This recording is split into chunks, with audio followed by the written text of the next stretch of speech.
Hey there, what you up to now? Day 2,804. Sharon Horne-Ellstrom here. Thus the she. Those are my initials. I'd like to hop on every day. Have for obviously 2,804 days. It's actually been over a couple days longer than that. A day for sure. I missed Christmas of 2019, Christmas Day. I couldn't get off the couch hardly to go to the bathroom, much less I was hacking up my lungs. Had COVID, it turns out, and I couldn't do anything. I certainly couldn't. I couldn't go to Christmas, so I couldn't do anything, and I didn't want to be around anybody. So, and this was before we even knew what COVID was. But that's the only day I think that I've missed. Actually missed. Sometimes I've posted late because I've been traveling or something. But I think that's the only day I've actually missed in the last 8 years. Kind of cool.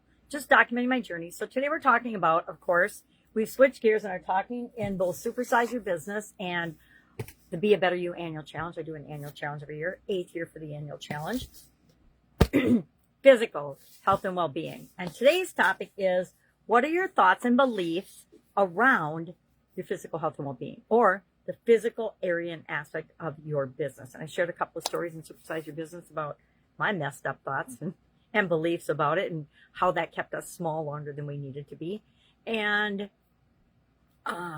as well as just thoughts and beliefs and the impact that they have on us, and that sometimes we are actually the bottleneck, and we're of course never aware of it. We don't think that any of our beliefs are conflicting, right? Because we're not aware of it. But once we start actually writing them down, which is why we do it every month for each of the different areas and aspects of our life, so we spend a day paying attention to, what the heck do I think about this? How do I feel about this? What's coming up for me?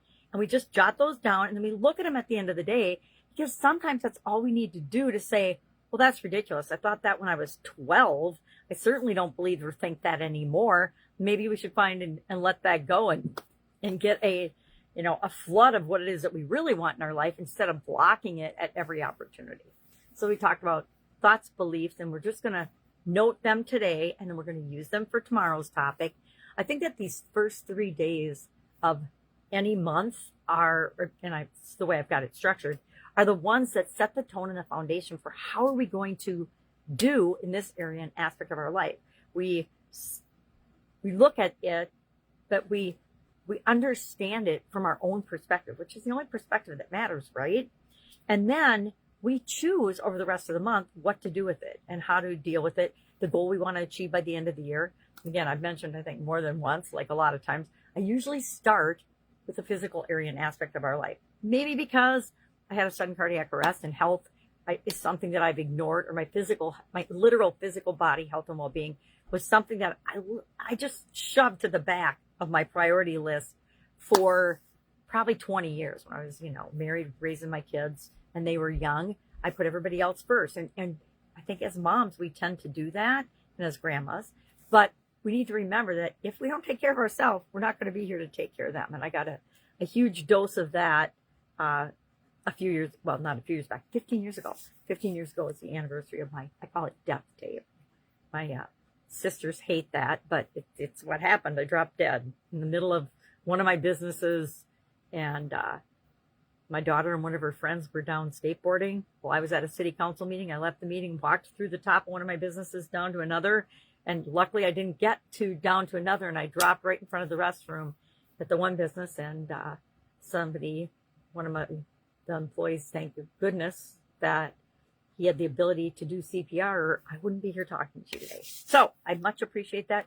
It's caused me to do a lot of soul searching and figuring out what works for me and what doesn't. And that's what I want you to do for yourself. What works for you? What do things mean to you? And do they really mean that to you, or does that belong to somebody else? One of my favorite questions is, who does that belong to? Because I find there are so many things that I think and I actually believe that aren't even mine. I got them from my mom, or I got them from my dad. Some of them are good and strong and make a great contribution to who I am as a human being and my character.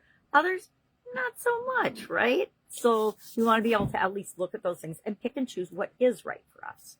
All right, that's all I've got today. If I can help you in any way, hit me up and ask. Otherwise, make it a fantastic day, and I will, of course, be with you tomorrow.